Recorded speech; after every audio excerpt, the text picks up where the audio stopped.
Welcome to the Everyone's a Critic movie review podcast. I'm your co-host, Bob Zerl. With me, as always, is professional film critic Sean Patrick. Visit us at ihatecritics.net, everyone's a critic podcast.com, Facebook, Twitter, Instagram. Our handle is CriticsPod. You can listen to the show on Apple Podcasts, Google Podcasts, Spotify, Alexa, Stitcher, all your podcatchers. If you're in India, I believe the podcatcher is called Ghana. We thank all of you for the support, but please subscribe to the show no matter where you listen to us. If you subscribe and rate and review the show, it does help. We're also on YouTube. We record live every Sunday morning or Monday night, depending on what our schedule is aligned for. If you want to watch, just got to get lucky. Subscribe to the show and click on the little bell to be notified when we're live. There was a little something happening yesterday on Sunday night that we probably just didn't want to compete with. Yeah. What was that? Oh, Brady. Yeah, NFL really wanted him to win. Yeah. Hence all the penalties on Kansas City. Anyway, I mean, I wanted him to win too. I was kind of excited, but it was just like, okay, this is a little one-sided on the officiating. Regardless, none of you movie people care about football, no. So that's YouTube. Then we have Patreon, patreon.com/criticspod. The best way to help support the podcast. Currently out there is the I Spit on Your Grave bonus episode.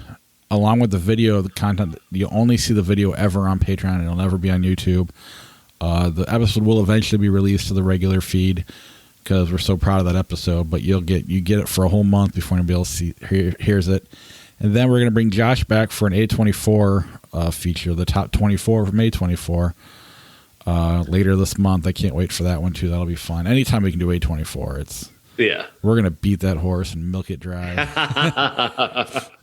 There's a new A24 movie hitting theaters this weekend. Minari is finally getting released. Finally, I might write that one down just accidentally if I can come across that one.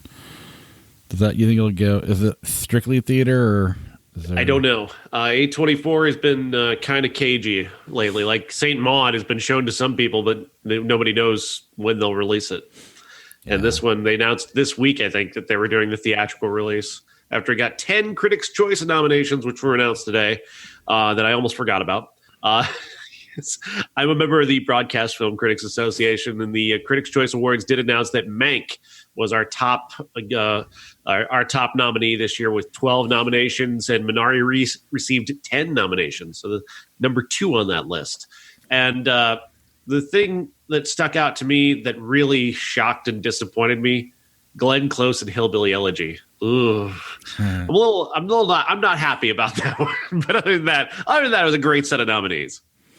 Yeah, and we did our top 10s earlier this year. Mm-hmm. Mine has since changed. We'll get to that later on the show. Mank is now a number 2 movie.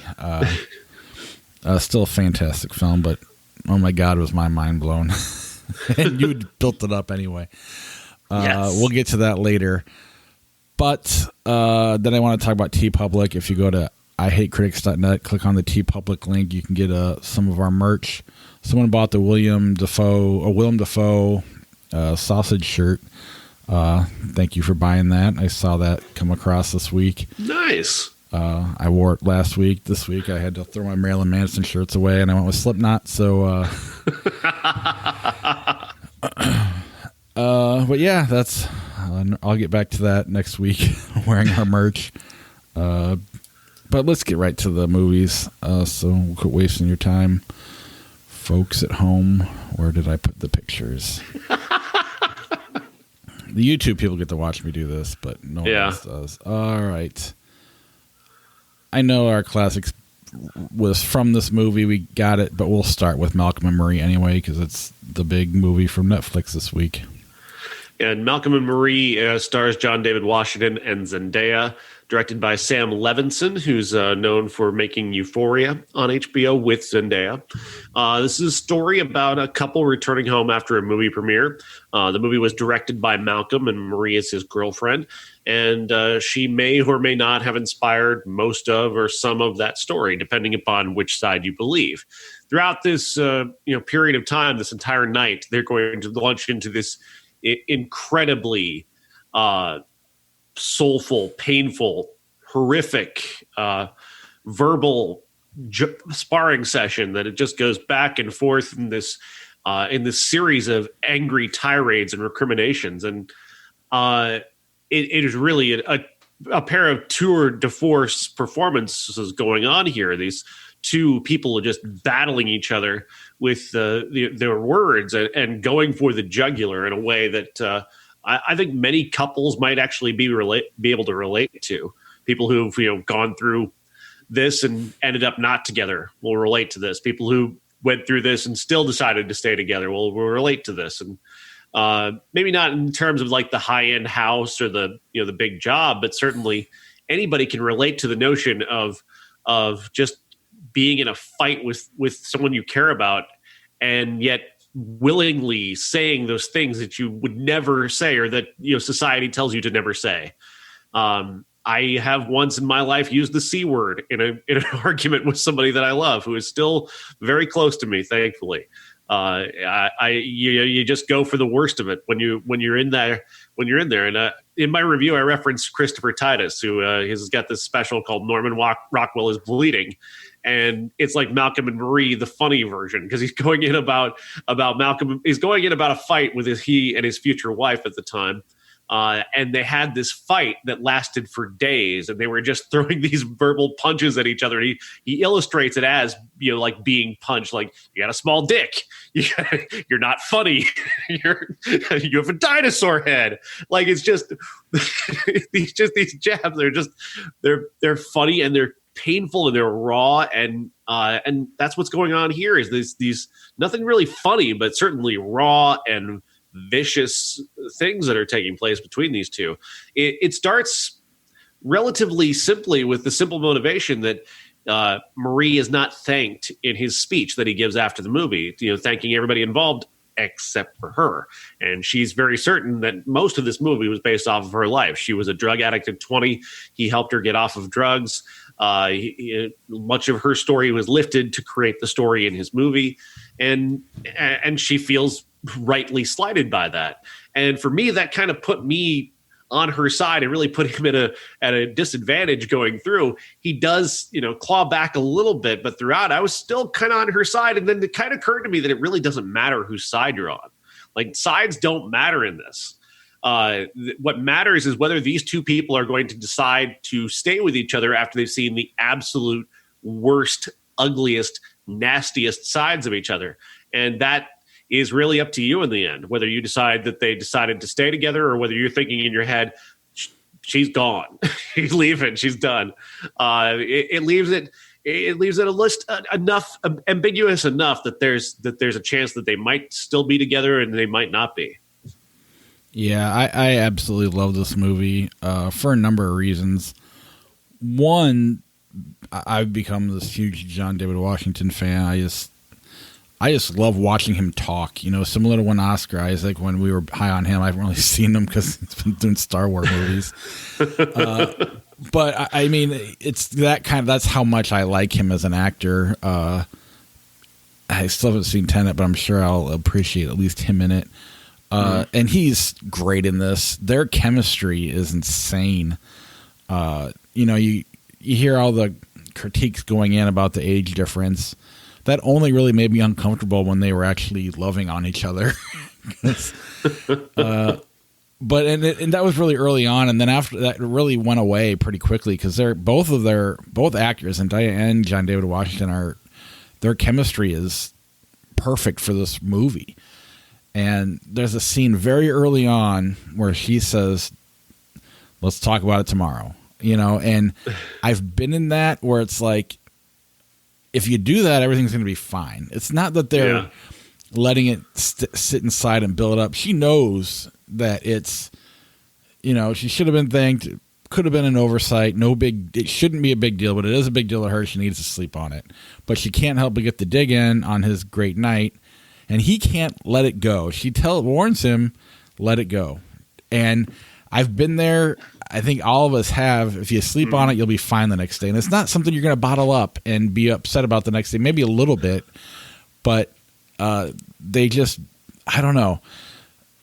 These are very real fights. At the same time, I know couples that don't fight like this.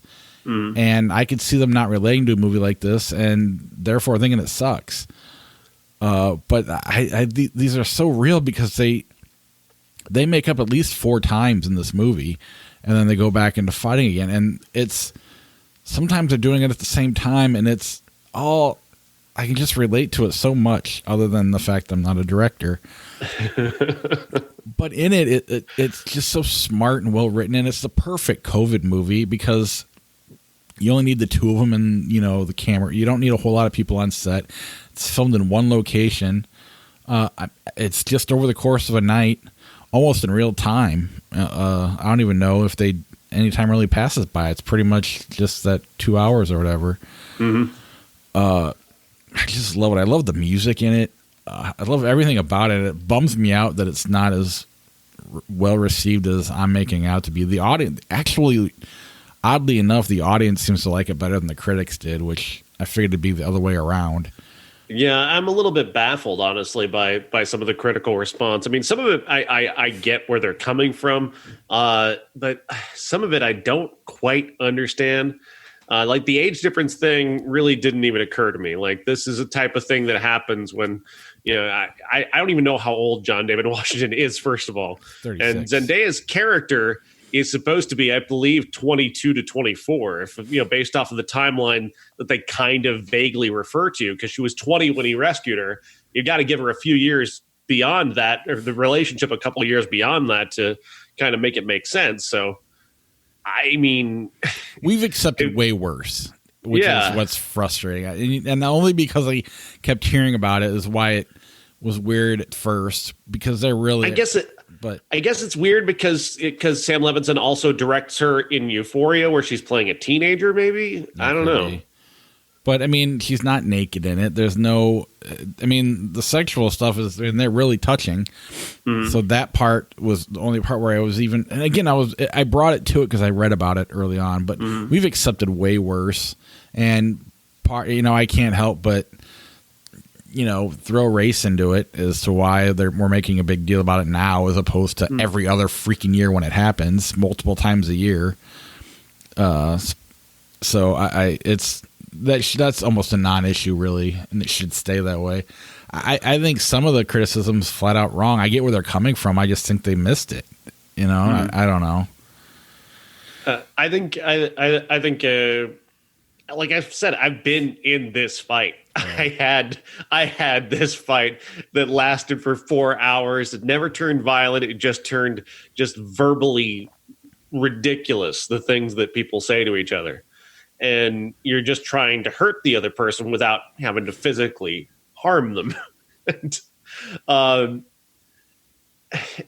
it's up to you. And every relationship is this thing is we want everything to speak universally, and every relationship is different. This is their dynamic. This is Malcolm and Marie's dynamic. I'm sure they have a fiery relationship going, period. This probably isn't the first time they've had a fight like this. They probably had fights that maybe didn't go this much, into harming each other, verbally, but perhaps they've had other arguments like this. Like they appear to have a fiery dynamic, and some couples do. Some couples they thrive on making each other, dramatic, the big dramatic statements to each other. So, but we want everything to speak to all audiences, and we want everything to speak to us, and we have to relate to it specifically. And I think you have to divorce yourself from that idea that this is Malcolm and Marie's relationship. And while on the outside you could look at it and say, well, he's verbally abusive, she's defending herself, or whatever, however you want to look at it, like that, or they're both verbally abusive. However, and verbal abuse is wrong. If you're verbally abusing people, that's wrong. But you don't know Malcolm and Marie's relationship. This, like we were talking about this with Love Story, like the way they talk to each other, where Ryan O'Neal turns to her and calls her a bitch in a way that sounds mean, but that's also something that they both established that they just kind of do. And that's the kind of specificity that relationships tend to have, is that level of specificity. And these two are both kind of pushing each other towards places that they haven't been before in their relationship, in terms of how truly mean they can be to each other. And I know it sounds like I'm trying to justify verbal abuse. I'm not. I'm saying that you don't know this relationship. Well, right. I mean, it's like just because a movie has abuse in it doesn't mean I have to hate the movie. That abuse happens. Mm-hmm. And, this is kind of a way of understanding it. And at the same time, it's one of those, I could see them staying together. I could see them, separating. But I believe they love each other so deeply that they have that, because these fights are, while they're being horrible to each other, they're also challenging each other the whole time. Yeah. She's challenging him to be a better director. He's challenging her to try. Like, I believe him when he says it's about more than just her. Mm-hmm. But I also believe he's exaggerating. He's trying to convince himself of that as well. Mm-hmm. But she didn't. She could have had the role. She didn't even make an effort for the role. And that was one of the fights they had. And he's pushing her to try a little harder and, make herself better. And so there's a challenge in there as well. That's, you can tell it's true love. And the fact that the way they come back around after every fight to some sort of, almost sex, really close to it every time. Totally believable every time they get there. Like, this could really happen that way. Mm-hmm. That's how passionate of a relationship they have. At the same time, it's so toxic, maybe you don't want that in your life. Either way, I get it. It's good to be challenged. I think everybody wants someone who's going to push them and challenge them. Mm-hmm. At the same time, it's on you to improve yourself if they are challenging you. Yeah. But I don't know. The whole thing was fascinating. It was so easy to watch. And there's another aspect to this that people have also talked about. And I'm not saying that critics are upset that this movie goes after a critic. But there's an element to it that is ugly because the reference he's making is to allegedly the reference is to a writer named Tomer Slafley who wrote a negative review of one of his previous movies, Assassination Nation was Sam Levinson's previous movie. And she didn't like it. She said some things about it. And he didn't care for that. And basically calls her out almost specifically by talking about the white woman from the LA Times. And he's basically calling her out specifically in this one, which is kind of ugly. At the same time, though, the way I read that scene is this is a man who actually does like critics. I think this is a meta commentary on this movie and about movie criticism and about movies in general and making movies. I think what he's bringing himself around to is just admitting that this does mean something to him, that he does care about this, even though he's trying to say she doesn't know what she's talking about, this, and this. He's really saying that he does care what they think and what they say, and it does matter to him because he's getting so upset about it. And he's challenging critics to be better and to think more and to be more open. And for critics to respond to that by going, "We're open enough," is not that's not the way to go with this. He's telling you how much he cares about what you do. And I think that's the point, really, the meta point of this is that he does truly care about what you do and he respects it and he wants it to be better at that. But at the same time, he's saying he also admits he's wrong too. Right. In many he's ways. admitting to being He's admitting to being unreasonable. Yeah. So that right there is, to me, it makes it less of a blow at this particular film critic because he's admitting to being unreasonable. And at one point, he's against her. At another point, he's with her, depending on the time in the argument when it supports their part of the fight. And it's a good review that he's upset about. Yeah. That's the other thing. So it's, he's totally admitting to being unreasonable there. And that's back to the whole fighting is when you're in this kind of a mood, you're not reasonable. You can't help but think, I need to talk reason into this person. That's why you keep the argument going. But then you become unreasonable at the same time. And it's so, I don't know. I love it because of how real and authentic it was. That's a word he hated. But even that word, he comes back around and probably the best scene of the whole movie, in my opinion, is when she defines what authentic can be.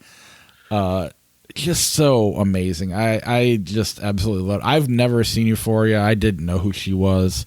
Yeah. But I loved her in this, and he has just been. I mean, this is so impressive to me. I want to see both of them in more things. I might even start watching Euphoria. I mean, I started watching Ballers because of John David Washington, so I may start giving Euphoria a shot because I loved her in this. She just, I don't know. It's such a strong role for both of them. They really get to show off what they can do. This is a must see in my book. As she gets older, that gaze is only going to get more just penetrating and incredible. Yeah, but just everything she gives him a couple looks in this movie though that are just deadly, and it was so cool. But even the looks of just those are very cool looks. But even the disinterested looks or the when she walks in the first scene, yes. you can sense like him just leaping around the room, happy, excited, elated, singing, and she is done from moment one. She was right on it. She's so good. And I loved all the music. I loved him with the music. I loved him eating mac and cheese. That was a great scene. I saw somebody criticizing that like nobody would ever do this. Like hell yeah, they would. And yeah, they're doing a bit of business, but they're both doing it consistently that it doesn't stand out, I mean, that was my big complaint about There Will Be Blood is it's just like Daniel Day-Lewis and Paul Dano doing it and everybody else is doing something else. Here, they're both doing stuff, over the top, Jack Nicholson-esque kind of, and it's awesome. I love everything about it. I mean, a week ago, his dad was just doing bits of business in a movie that just looked like bits of business in a very average, mediocre movie. And here, I didn't even think about that for a moment that he was doing a bit of business. I just enjoyed. I recognized that moment. It felt real to me. The way he's just hovering over it, just getting angrier with every bite, just taking bigger bites.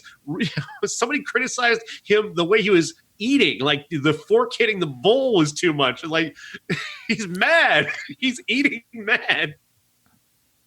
It's dumb as hell, but it's unreasonable. It's an unreasonable thing. And he goes and gets more. I mean, it is so I mean, it boggles my mind. I mean, I get it because at the same time, people don't want to admit their own. I mean, it does kind of challenge you to look back. I mean, you and I sat and texted back and forth about moments we weren't proud of and admitting it. And even the classic we were going to pick, we weren't proud of it. We kind of felt ashamed. So we went like, you know what? We're going to grow from this. We're not right. We picked a romantic comedy or a love story with featuring African American characters because this is a love story that featured African American characters, and they actually bring that up during the critical review. But we looked at ourselves and we're like, you know what, we can do better, and we did. Yeah, and there's nothing wrong with trying to better yourself. But some people don't want to look at that and see that, I guess. But it's on Netflix now. I highly recommend it. I mean, I'm curious what y'all think, so get on our Facebook or Twitter and let us know. But I mean, maybe this is controversial. I like him better than his dad. I kind of forgot that Denzel was his dad until you just mentioned it again. I mean, Denzel's awesome. Don't get me wrong. Right. And part of the times when his movies don't work, it's because his reputation is what it is that sometimes it distracts from the movie. But John David Washington, I mean, Ballers is a dumb TV show, but he is so awesome in it that it's worth watching. Yeah. So I don't know. He's the best. Anything else on Malcolm and Marie? No, just watch it. Yes, please. Al Davis versus the NFL. I don't know why I went to this one next. I apologize.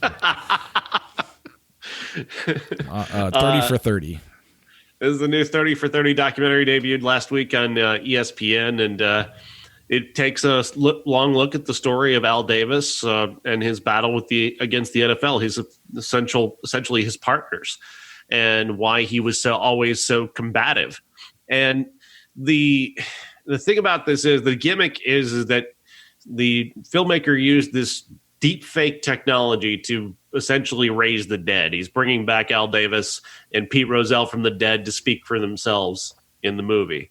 So you see these video game renderings of Al Davis and Pete Rozelle walking into this to the Las Vegas Raiders stadium, and that's weird, and it doesn't quite work for me. But the story is really good, and it's almost shocking to me that they haven't gotten to Al Davis's story already, because he was always so interesting and always full of something to talk about. He was always a controversial figure, when he's moving teams around, or when he's encouraging his guys to cheat, just win, baby.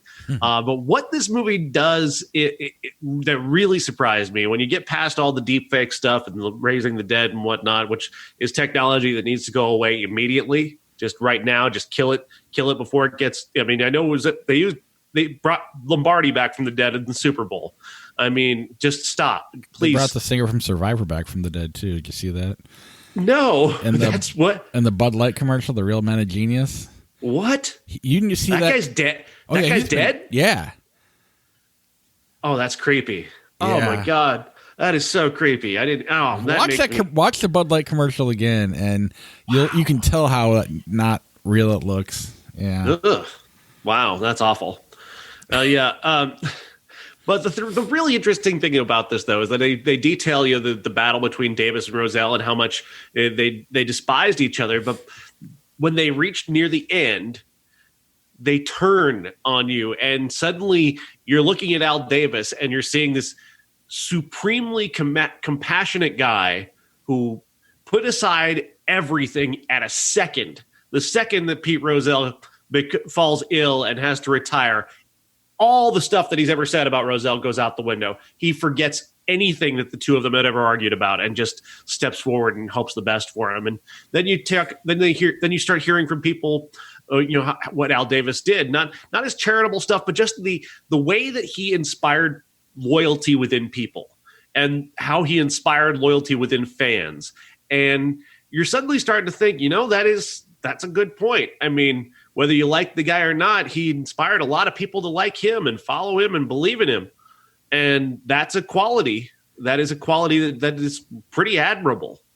And then when you see that he's this supremely compassionate guy who really did, in the end, just all that stuff didn't matter anymore. He just put it aside immediately and cared about Pete Rozelle in that moment. It was like, wow, that's not the Al Davis that you think of. Like, it's not the, I just didn't expect to see him in such a kind light in that way, and just these other little things that they do throughout to demonstrate that he was looking out for the best of himself, but also the best of several other people at the same time.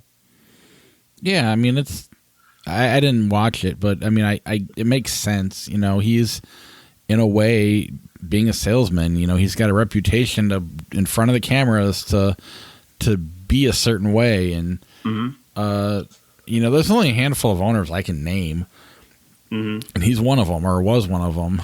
So and because of Jerry Jones, I don't really care to see his, but maybe he's compassionate too. We'll find.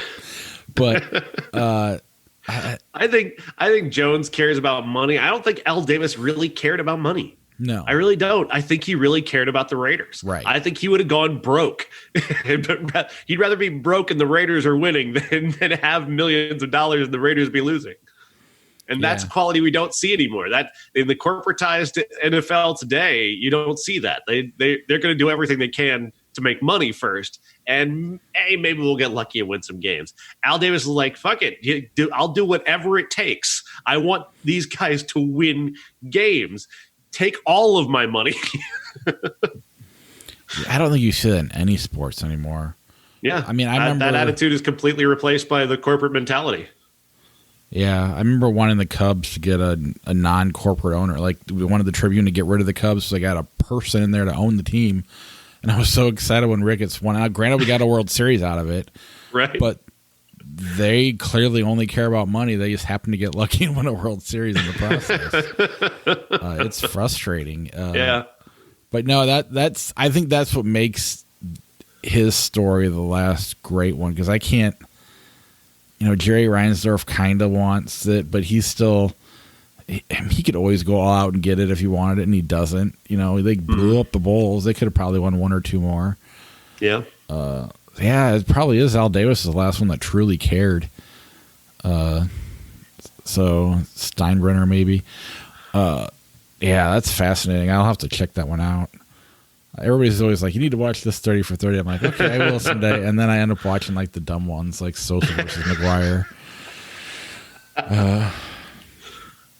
All right, let's move on. Little Fish.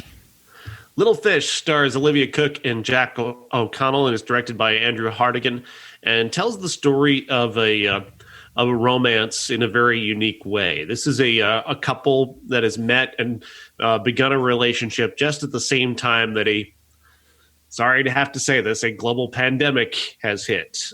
This particular pandemic is causing people to lose their memories. So, you begin to forget everything. And the way they set it up is that this can happen immediately and horrifically, or this can happen gradually over time. And you have to just sit there and painfully and horrifically watch this person who you love just slowly slip away and forget who you are. That is an incredible conceit. It has some sci-fi elements to it. And it's about this romance and this relationship between Olivia Cooke and Jack O'Connell, which is a really wonderful relationship. They've got amazing chemistry. They're wonderful together. I bought in on them immediately, and I bought in on this premise. Is really smart. That's a really clever premise that they really work very well. And then it's got a great look to it. Andrew Hartigan's got a really terrific eye for solid visuals, great color. Wonderful cinematography. I really just adored so much of this movie, and I can't say enough good things about it. I really do love this movie. And then it's got an ending that that I'm not sure about. I'm not quite sure what happened at the end, but I'm okay with that because I liked everything else about the movie, even though the ending kind of confounded me just a little bit. I was still on board for everything else because this is such a well-made movie, and it's got a big heart, and it's smart about its romance. That's cool. It was between this and a movie I ended up watching, which we'll get to later. But it was it was really hard because the other one cost $20. So, but this one looks so good as well. But yeah, I really like this movie. I've got an interview coming out tomorrow with the director, Andrew Hartigan, which I'll share on our Facebook. He's a really interesting guy and really just made a terrific movie. Like, there are moments in this movie that are just heartbreaking. One of their friends, who's a guitar player, begins to lose his memory, and they have to watch him slowly slip away. And they try to save him, and they try and figure out ways to try and keep him going. And you're just watching that happen. And then, obviously based on the economy of characters, it's going to happen to either Olivia or Jack, and you're just helpless to stop that. And you're just kind of watching them both to see which one it's going to happen to at that point. Was this a pre-COVID made movie or no? I don't know. And it's out now via IFC. All right. Hedwig and the Witch, is that right? Earwig. Earwig and the Witch. I didn't have the title up here. I apologize. Earwig and the Witch is from Goro Miyazaki, who is the son of Hayao Miyazaki, and it's the first all computer animated version of a cartoon from Studio Ghibli, which is, of course, the home of Hayao Miyazaki.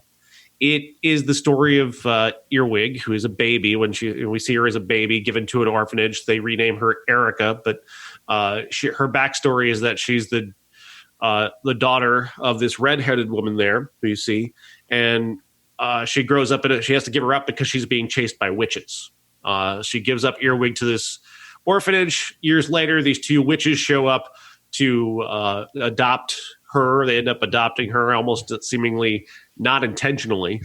They bring her in as a second set of hands, essentially just to have her work around the house. I don't think they're aware of her origin story. But she starts working for these witches, and she wants to know more about witchcraft. And we're supposed to go along, and I'm thinking find out about her backstory eventually. But this is a weird movie because the second act of this movie ends, and then the movie ends. Like this. Oh, we're starting the third act now. No, the movie's over. What? The ending of this movie is utterly bizarre because in every other movie, this would be the start of the third act and the spin-off into another story, into the end of the story. And instead, we reach the end of the second act and the movie ends, and you're just baffled. This is not a good movie. The animation is okay. It's a group of people that who've never really worked on one of these kind of movies before, so it's impressive from the fact that it's better than other garbage CGI movies from people who may have done it a few times. But you can see from there, it's colorful. It's colorful as hell, and it's got some ideas. But I don't know that they had a full script when they went to film it, because the ending is just one of the most abrupt things outside of maybe that movie that told you to go watch the ending on the internet. Like, it sounds more like Lord of the Rings, Two Towers, just in between two movies. No, I mean, this picture looks cool. I mean, all the instruments look real, but again, it's a still. So yeah. What does it have to do with rock and roll? Anything? Mom was the lead singer of a band before she got pregnant and she got chased by witches, and the witches were trying to steal her baby, and that was pretty much it. Although they've made this image we're looking at here on our YouTube at the center point of their campaign, even though it has a very minor part to do with the actual movie. See, I want to see this movie as the Nancy Wilson story or something like that from Heart. Oh, yeah. I passed on it. Sorry. That's all right. That's all right. More Than Miyagi, the Pat Morita Story. Yes, this is a documentary about Pat Morita, the man who was nominated for an Academy Award for Best Supporting Actor for The Karate Kid.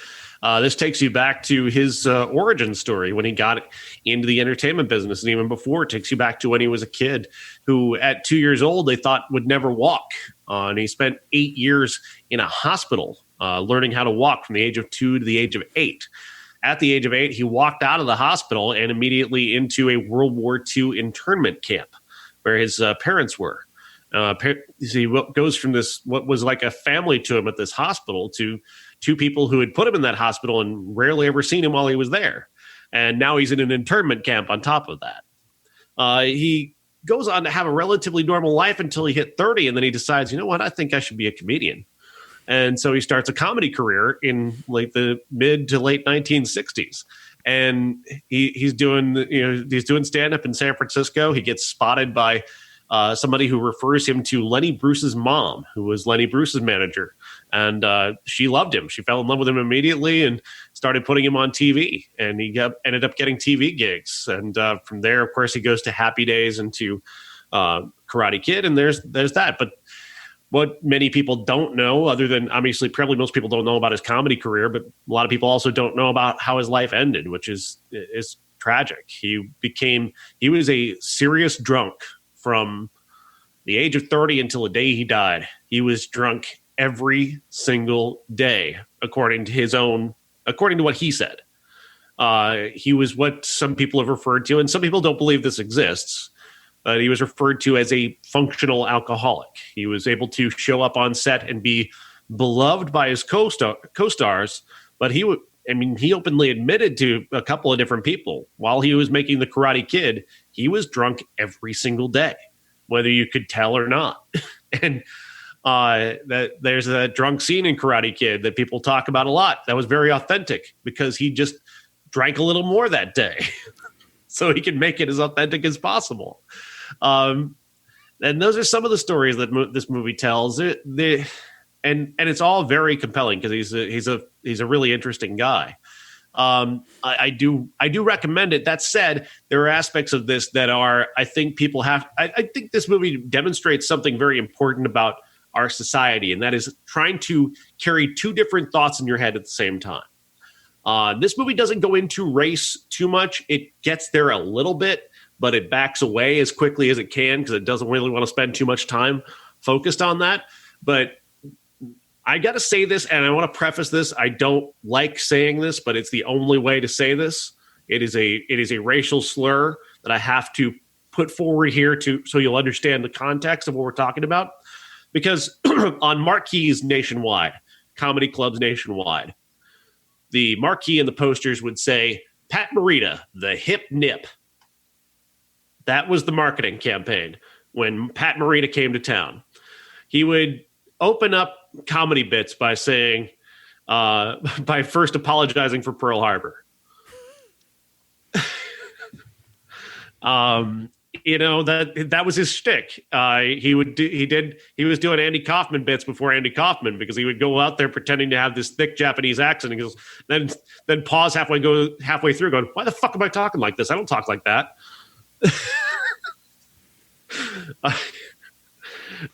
So some of it was subverting race, but also, some of it was he had to live into that.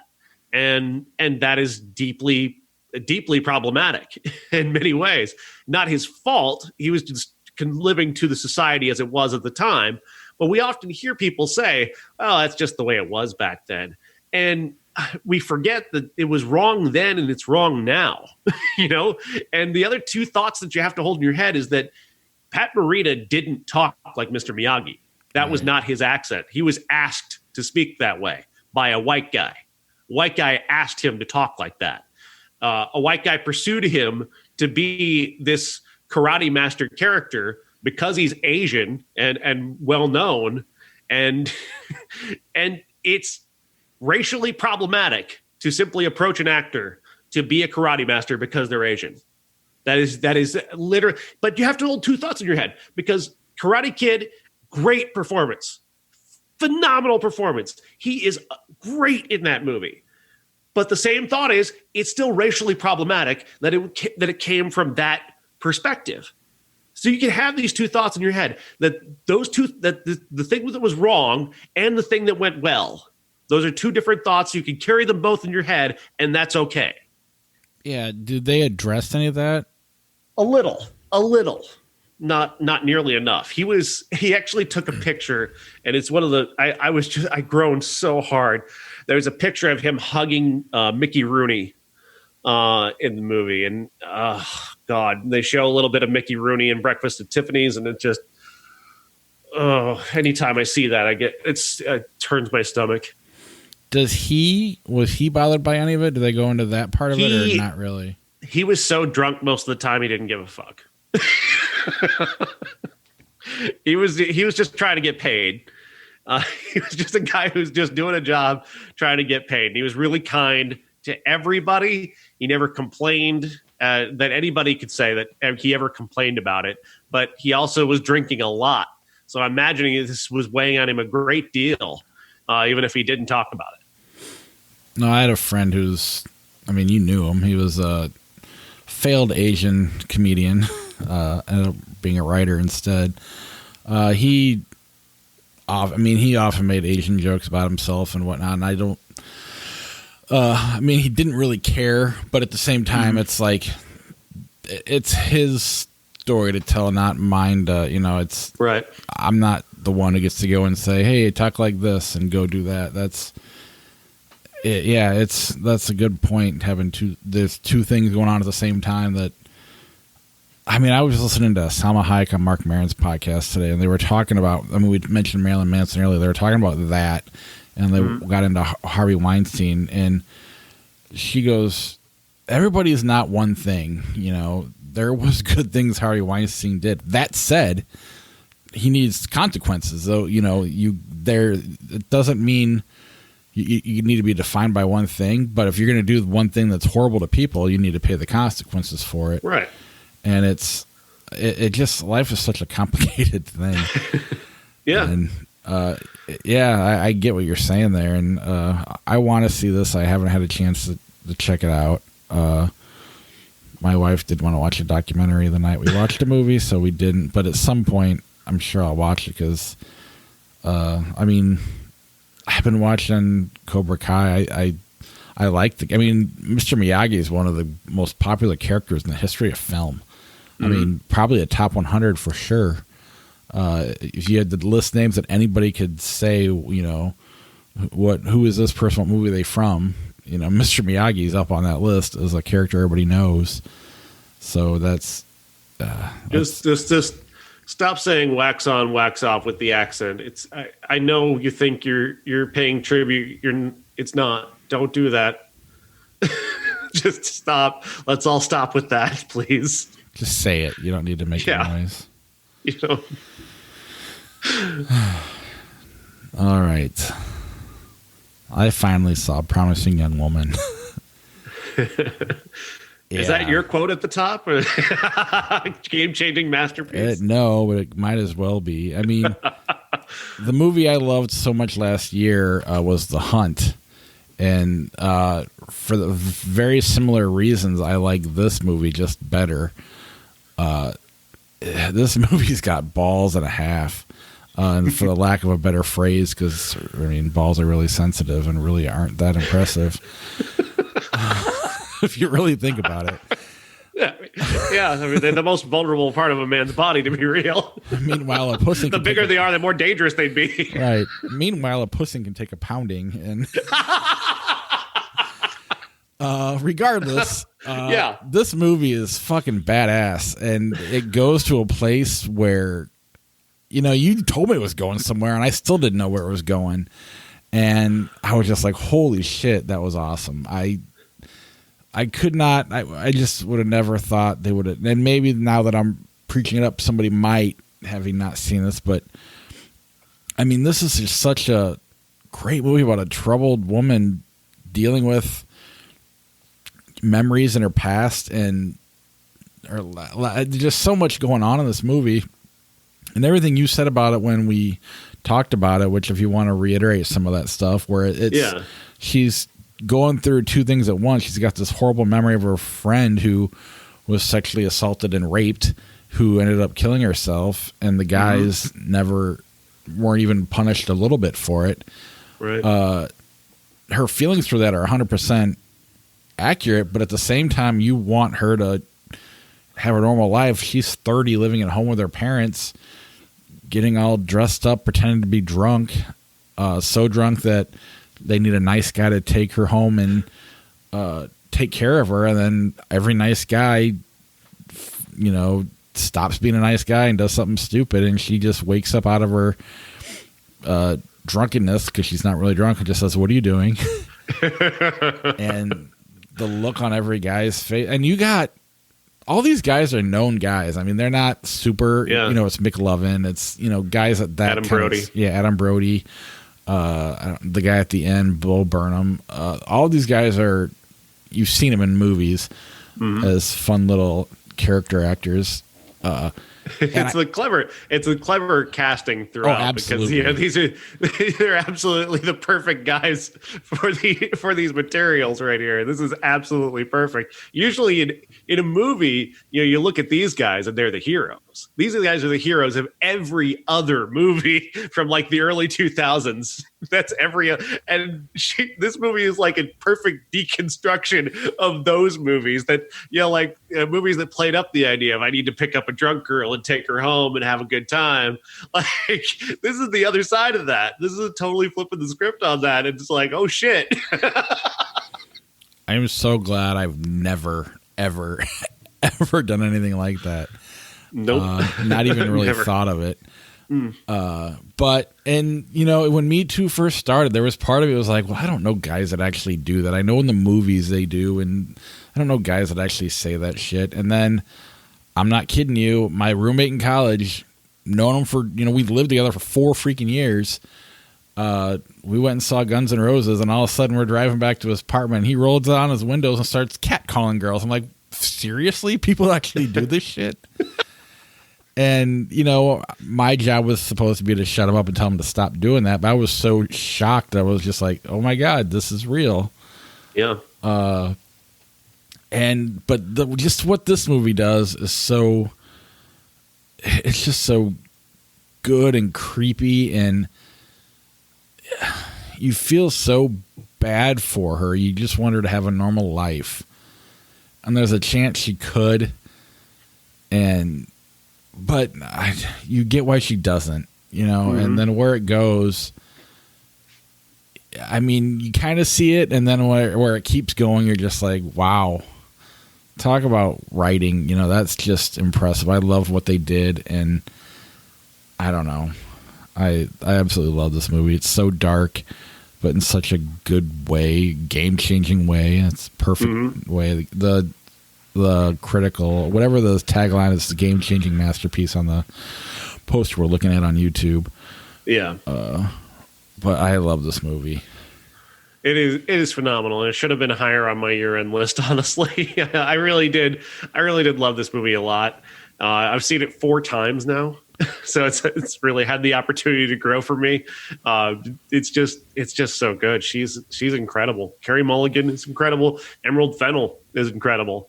And the stuff with Bo Burnham, he is so good. He is the perfect choice, and he really just plays every aspect of that role to perfection. And back to the casting, I mean, everybody in it you recognize, from Connie Britton to, you know, Alison Brie. They all, you need those semi-recognizable faces, even if you know them as the girl from Friday Night Lights or whatever. You need that recognizable face here to make it that much more, just to resonate more. And yeah, I mean, you know, none of them want to be associated with this kind of behavior in real life, right? But they do such a good job in this movie. Alison Brie in particular, that scene, you just, I mean, I've seen people do this in real life. You know, I've watched women say, well, why did they wait so long? Therefore, it must not be real. Like, there's 50 people that were drugged by Bill Cosby. You got to quit saying, why did they wait so long? It's not real. And then the great line at the end by what's the one actor we haven't named, the one that Al, whatever, that character, I can't think Chris of his Lowell? name. Yeah. Where he was like, every guy's worst nightmare to be accused of this. Yeah. And that is true. However, you know, her response is, God, imagine what every woman's worst nightmare is. And it's savage. It's beautiful. And I let Max Greenfield from New Girl play. Yes. I was now that I'm thinking about it, just in this moment, I'm thinking this is like the logical end for Stifler from American Pie.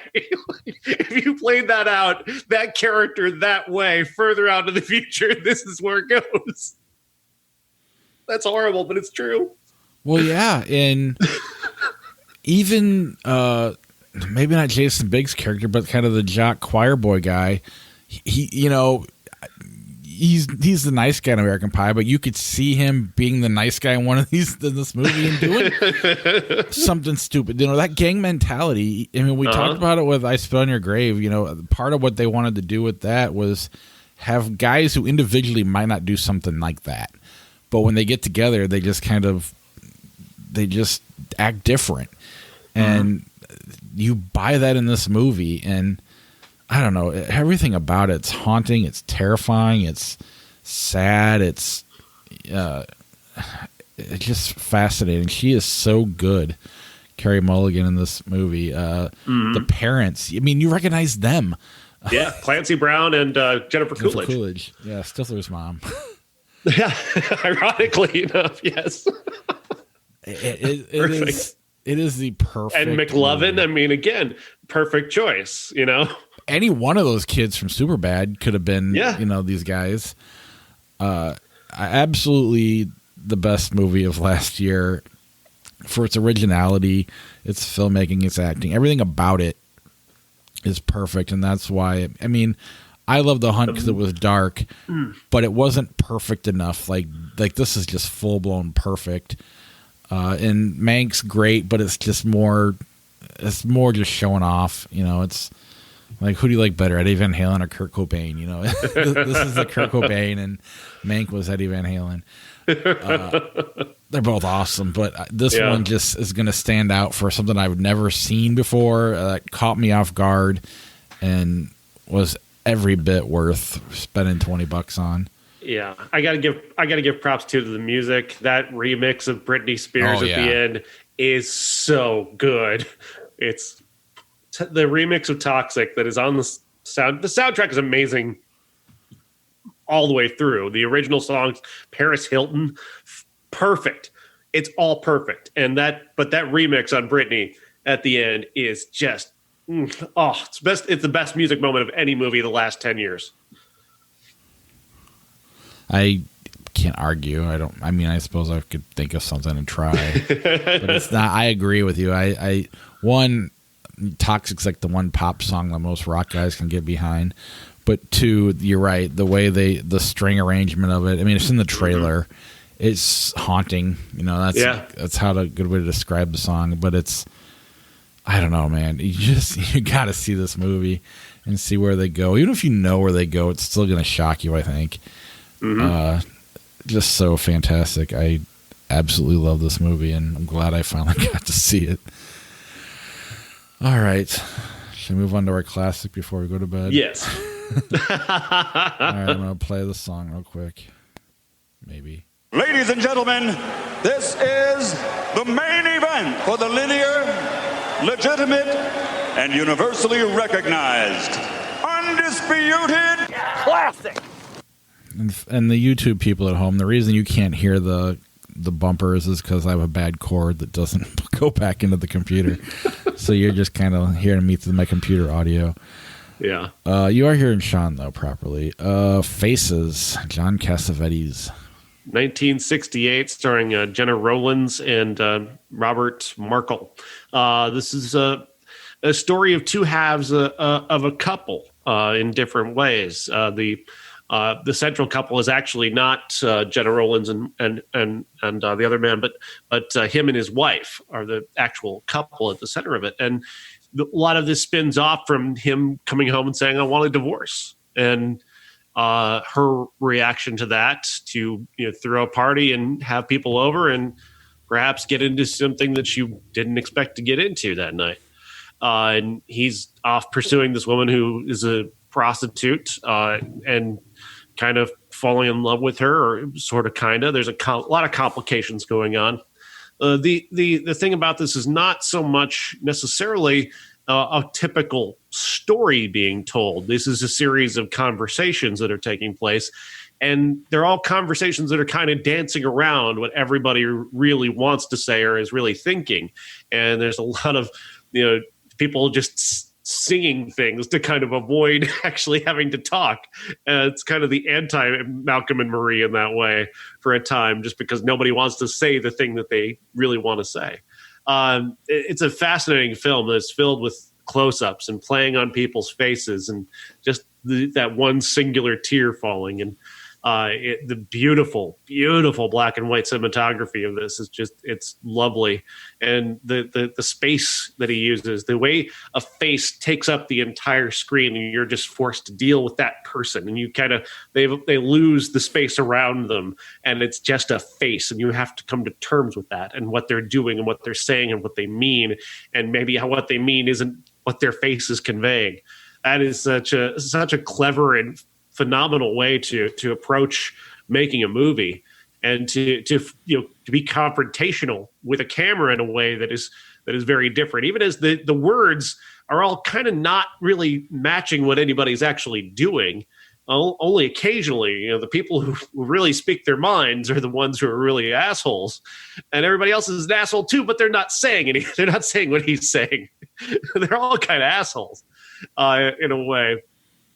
I really appreciate this movie. It's very early Cassavetes, so there's some lagging here and there. There's some just lingering on things that you're kind of waiting for the payoff that doesn't come. But otherwise, it's really an impressive piece of work. Yeah, I agree. I mean, you find yourself just asking questions. Where does he start with the gimmick? Was the idea, of using the faces in the close-up where he wanted? Was that where it all started? Did he write the story? The fact that there's like 15 different versions of this movie on top of that, all at different running lengths. But it's a neat movie, and it's you buy into it too. I mean, like you said, it's the anti. Oh my God, I forgot their names. Malcolm and Marie. But at the same time, it's like it wouldn't be though if they were just hiding what they've truly felt. I can relate to this one as much as I can relate to that one, because there's been days where you are thinking one thing and saying something else. That's a very real thing too. It was very neat. I do like the more modern Malcolm and Marie better, but it's just part of it's being that it's so old and there's a lot. There's also stuff like some 60s stuff that doesn't really translate to today. There are things that you hear them talking about, right, that don't quite relate to. And I'm trying to think of a good example, but it's there. Some of the musical references I think are very specific of the time, and there are a lot of things that couch it in that 1968 period. But the movie is still the thing that you relate to, the thing that you can recognize is how confrontational it is, especially about sexuality and middle age. And there's this one character in the movie this woman who's in her late 50s, early 60s, and desperately wants to be 20 years younger and is acting out as a person who's much younger than she is. And she's coming on to this younger male character and really wanting him to be into her. And the desperation of that, it is so hard to watch. It is so cringy, but it's intended to make you kind of cringe at her and feel for her. Your heart goes out to her. At the same time, if this person came at you at a party, you would be horrified and trying to do everything you could to be as nice as possible while you're trying to put her off. Yes. As Seymour Cassell plays the character who's with her, and he goes as far as he possibly can to be as kind as possible, to the point where he probably takes it way too far in flattering her.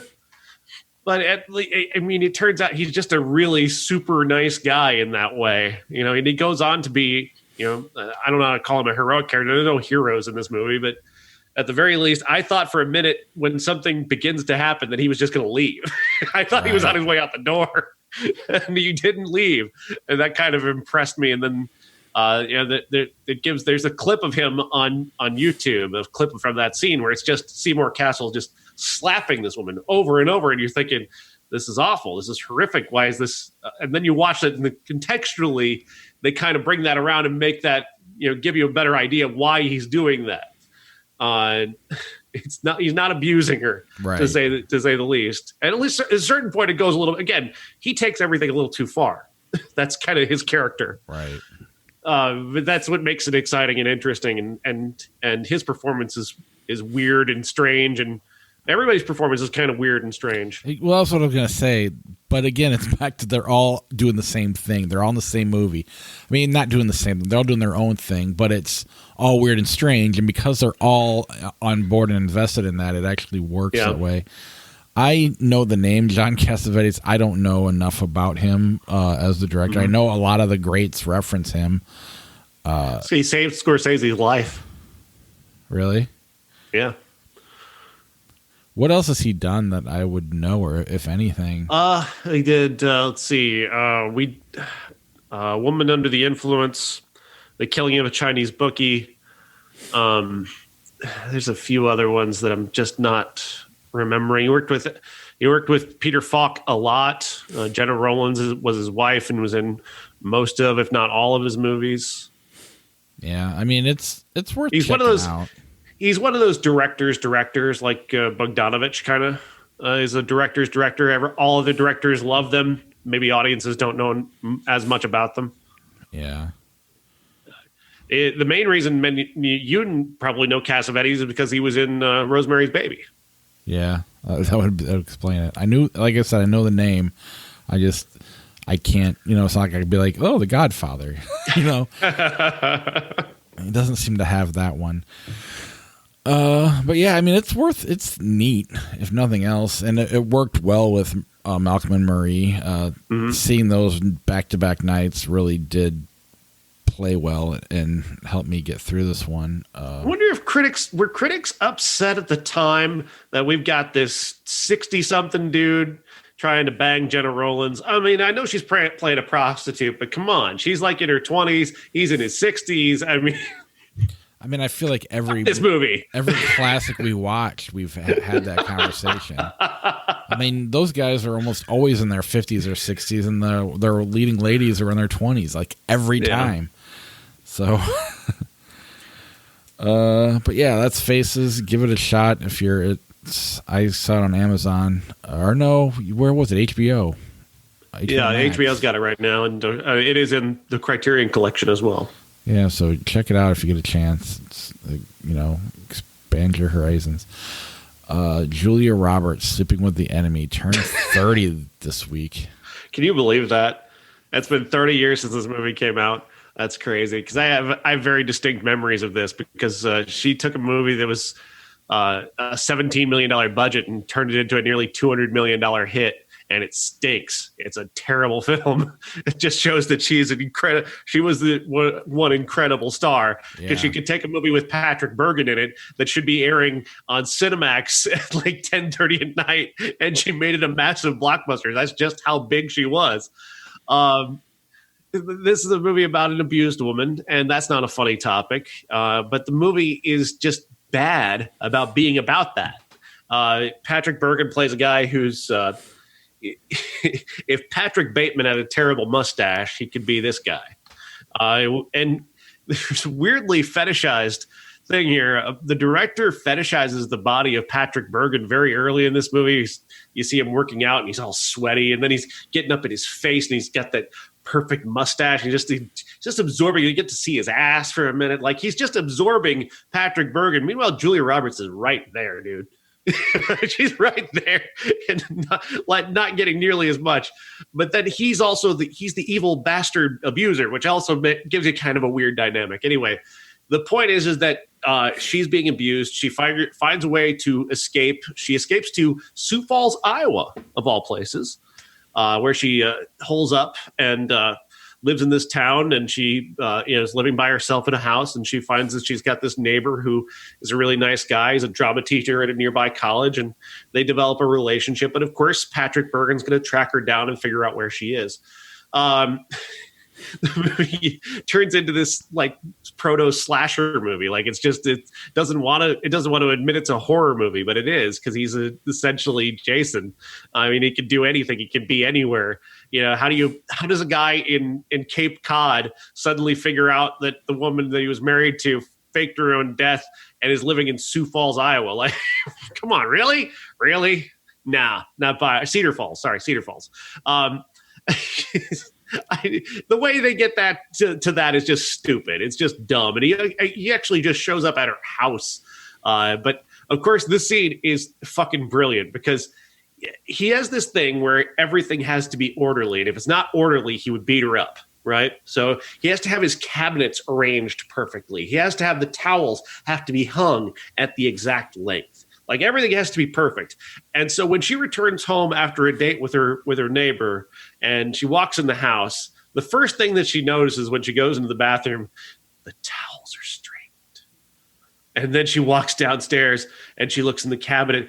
Oh, good. The cabinet's not rearranged. But then when the lights go out and she walks back to the cabinet, what's happened? He's arranged the cabinet. Like, what are you doing, dude? You're there to fucking kill her. Just fucking kill her. Why are you fucking with the fucking cabinets? It's just so we can have the big reveal where she opens the door and the cabinets are arranged. And it's like, you honestly thought this would be a big scare scene? Like, no, that's just fucking stupid. We're all just sitting there going, why the fuck would he waste his time with that? He's got a fucking gun. I mean, not that it gives us any logic, but people do have OCD, like, for real. So, But this isn't well established enough. I know. this is just movie business that's very, very obvious and very, very not well. I mean, it's established so much that it's like it's not surprising when it happens. You feel like you're back in the writer's room with a bunch of studio heads. It takes you out of the authenticity. We've used that word a lot this episode. And that's the thing. Yeah. Roger Ebert says that like the first 10 or 15 minutes of this movie are like a masterpiece. He's like, he was thinking this is going to be like a home run movie. And he's not wrong about that. Like the architecture, the beach set, the violence, is all kind of, grab you, kind of hold you in place for a little while. But once she leaves and he starts looking for her, it just turns into, a horror film. And it's a really bad horror film at that point.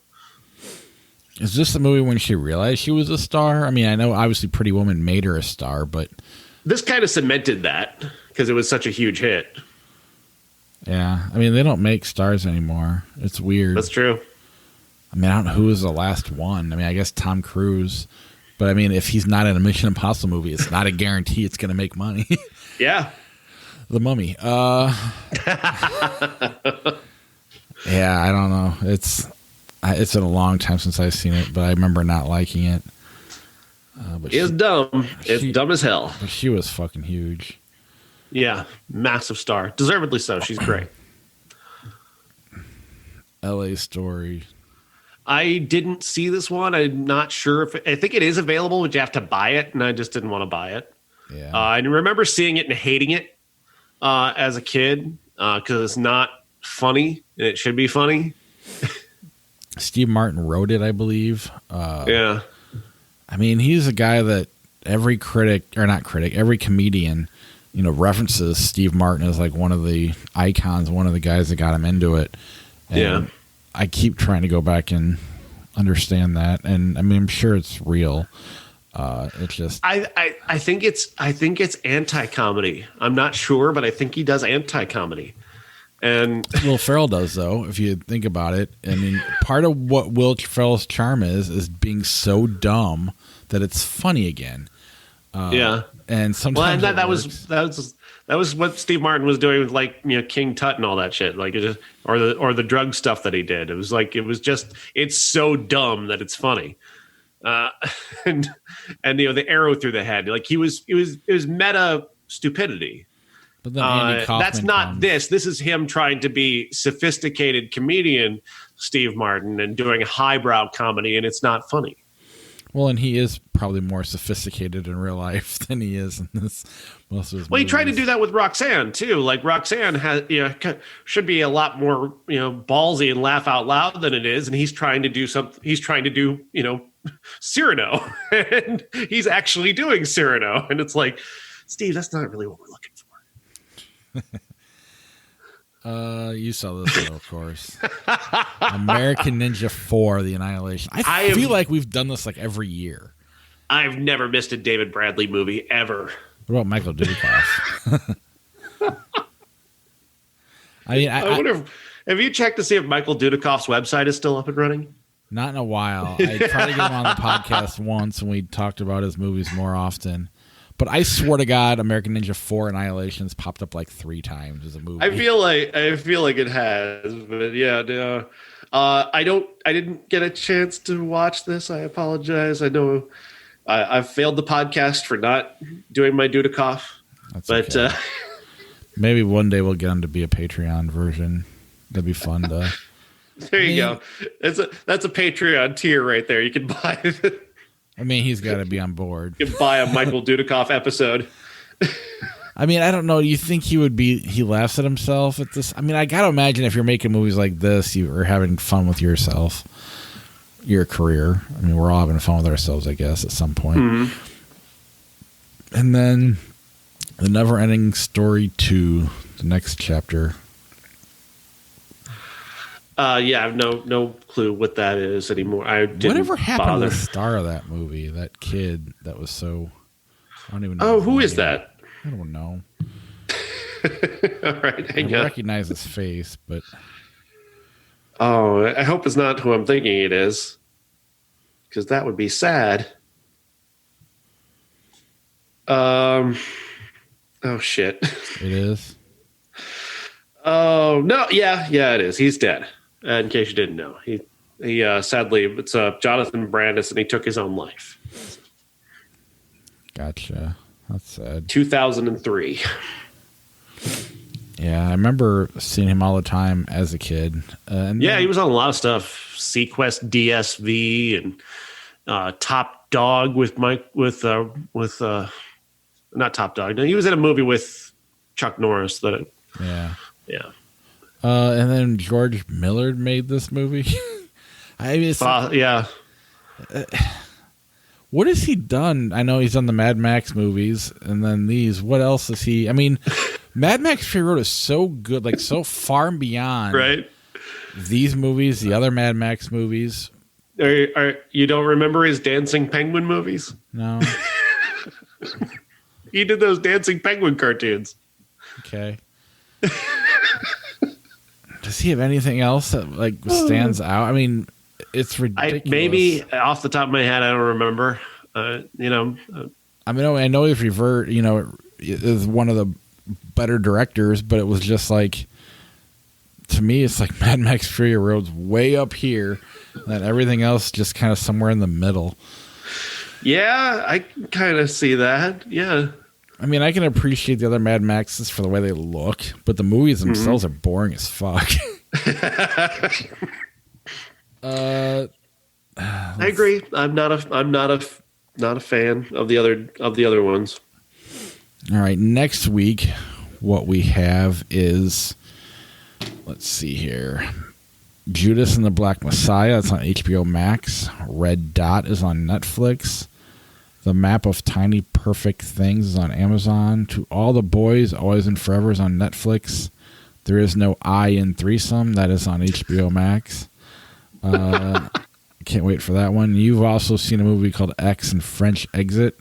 I don't know if those are available or not, but we'll see. X is available tomorrow on streaming rental for sure. I'm not sure about French Exit. It might just be in theaters. All right. So I'll keep an eye out for that. Because of the threesome movie, we're going to make the classic Bob, Carol, Ted, and Alice. We're going to one-up it and do a foursome. A real classic is Silence of the Lambs from 1991. It turns 30. Yeah. That along with the great King Ralph, Cadence, and Nothing But Trouble. And I am not going to be watching the new CBS series Starling. Sorry. Clarice or whatever the fuck it's called. Oh my God, it looks so bad. Why the fuck is she carrying a lamb at one point? It's like, come on. Don't, if you're going to do this, do it right. Don't get rid of the moth or whatever just make it its own thing. I don't know. Yeah. Maybe it's better than the ads, but the ads were terrible. Yeah, they were not good. Before I let you go, I want to have you go to patreon.com/criticspod to help support the podcast. Get yourself a credit on the show. And then tpublic at ihatecritics.net. Get yourself some merch. All right. I don't know how long my battery's going to last. So I'm getting the notice that it's running low. So we'll just see how this goes. All right. Predators, RoboCop 2. Predators. Agreed. Space Cowboys, The Rock. The Rock. Agreed. By the way, I interviewed a guy who is in Willy's Wonderland with Nicolas Cage, which is actually opening in theaters this week. I've not seen it. I won't see it if it's just in theaters because I can't go to the theater. But David Sheftel's his name. And he says that while this is a crazy Nicolas Cage movie with all the crazy Nicolas Cage stuff, Nicolas Cage could not be a nicer, more professional, friendly guy. Awesome. So I thought that was interesting. Disorderlies, Mad Max. Fuck you, Flick Chart. Mad Max, I guess. Yeah. I don't know. I'm never watching Disorderlies, so. Saturday Night Fever, Rat Race. I mean, you can't really comment here. No. So Saturday Night Fever. I hate Rat Race. Carlito's Way, Dog Soldiers. I've not seen Dog Soldiers. Yeah. Carlito's Way, Thor, The Dark World. I know what I'm supposed to say. I can't really comment on this one either. I've never seen Carlito's Way. So no? Let's just get rid of Carlos Way. 2 years we'll talk about it. Howard Stern's Private Parts or Thor: The Dark World? Private Parts. Agreed. Greatest radio movie ever made. The Other Guy's Milk. Milk. Yeah. Kiss Kiss Bang Bang Taken. Kiss Kiss Bang Bang. Agreed. Galaxy Quest: The Curious Case of Benjamin Button. I mean, I like Galaxy Quest. I think Benjamin Button's not my favorite Fincher, obviously, but I think it's incredibly well made. It's a little overlong and a little overwrought, but I mean, it's incredible in terms of the every other aspect of it other than the story. The entertainment value is not there, but it is. No. So I guess since I'd watched Galaxy Quest first, I guess that, but I kind of want to watch Benjamin Button again. Someday. I mean, I have no problem making that a classic eventually. We just got to make sure it's a good movie that we're watching it with, not a bunch of homework on top of homework. The Hobbit, The Battle of the Five Armies, or 1 Hour Photo? 1 Hour Photo. Agreed. Monty Python and the Holy Grail, Clear and Present Danger. Monty Python. I hate those movies. I like Monty Python. I hate the Jack Ryan movies. The Princess and the Frog, Me, Myself, and Irene. Princess and the Frog. Judge Dredd, Superbad. Superbad. And I've had to defend Judge Dredd like my whole life because, I mean, everybody knew I was a Stallone fan, and then that came out like senior year of high school or junior year of high school, and it was just like, so now what? What about Judge Dredd? I'm like, it would have been better if it was rated R. Jurassic World, 1408. It's actually 1408. Turns out I really liked that movie. Yeah, that's mine. I had a very funny moment reading my old review of it. Like, wow, I really like that movie a lot. That's literally my like pin code on all my like devices, just because I know the name of the movie and no one would ever think of it. I don't necessarily like it. I think I like Jurassic World better, but I'll probably you win. You've seen both more recently than I have, or at least are aware of both. Batman vs. Superman, Dawn of Justice. What we are, what we are. I don't know what that one is. I don't know that one at all. Neither do I. Batman vs. Superman, Dawn of Justice, Copland.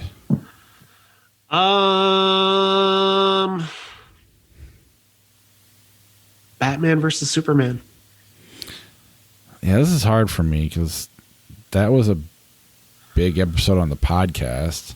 Mm-hmm. And then Copland's insanely disappointing, but it's still good. It just should have been better. I'll just, for podcast sakes, I'll go with Batman. But I like Copland. It just should have been way better. Yeah. Hot Shots, The Great Gatsby, 2013. I'm going to hang my head in shame and say Hot Shots.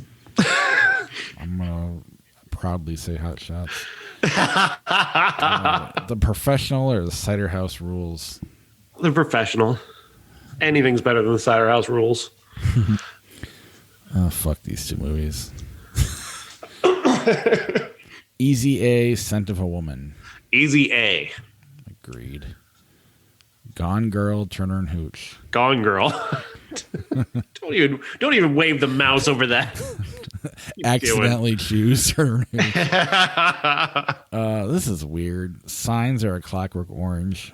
It's weird, but I actually find it very easy to pick Signs here because I would watch Signs in a second. I love Signs. I think I can defend Signs, honestly. I love Signs too. A Clockwork Orange is just so fascinating because it's so offensive. It's incredible, but I'm not going to watch it tomorrow. But if Signs were on, I'm fucking watching Signs. See, I might watch Clockwork Orange tomorrow. It's one of those. I don't mind if you flip because I can't really lose in this one. They're both good. Yeah, I mean, again, I agree. To me, like, I love Signs. It's A Clockwork Orange. It's more. I like it on a commercial level, I guess. Mm-hmm. And it's great. It's scary. I love the way everything about it. I find Clockwork Orange so fascinating because I can't figure out if I like it or not. Annie Hall, American History X. Annie Hall. Obviously. Matilda, Horror of the Spider Island. Never seen it. I'm skipping Matilda too, sorry. Fair enough. She's All That, Trading Places. Trading Places? Agreed. She's All That is really terrible. The Devil's Advocate, The 40-Year-Old Virgin. 40-Year-Old Virgin. Even though all those guys could have been a promising young woman. I agree with you. Eyes Wide Shut, Rush Hour 3. Eyes Wide Shut. Yeah. Mad Max, 1979, Turner and Hooch.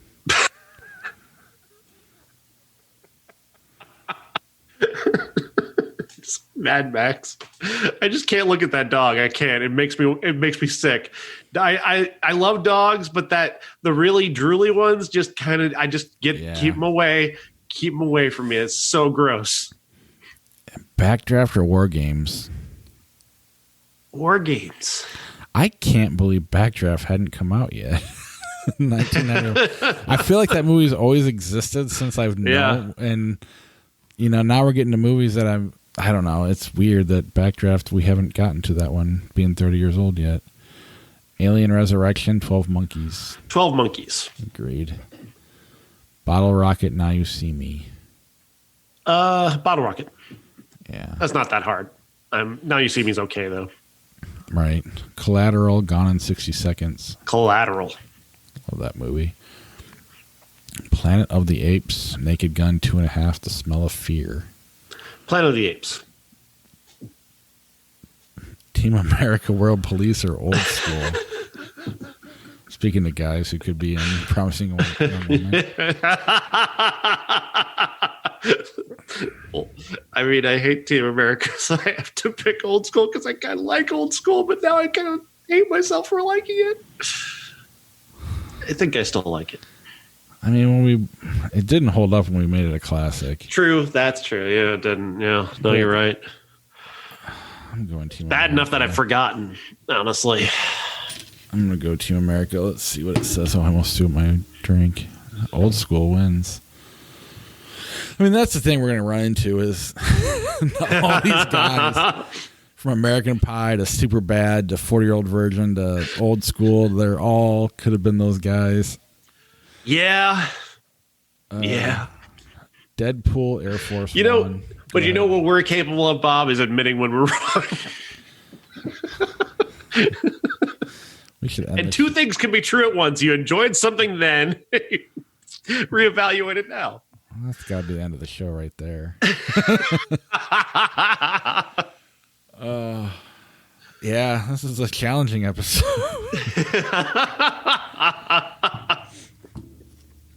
All right. Anything else that you? No, that's all I got.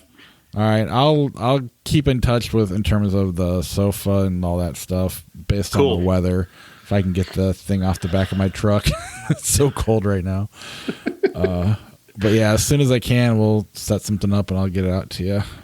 Awesome. I appreciate it. All right. Talk to you later. See ya. Bye.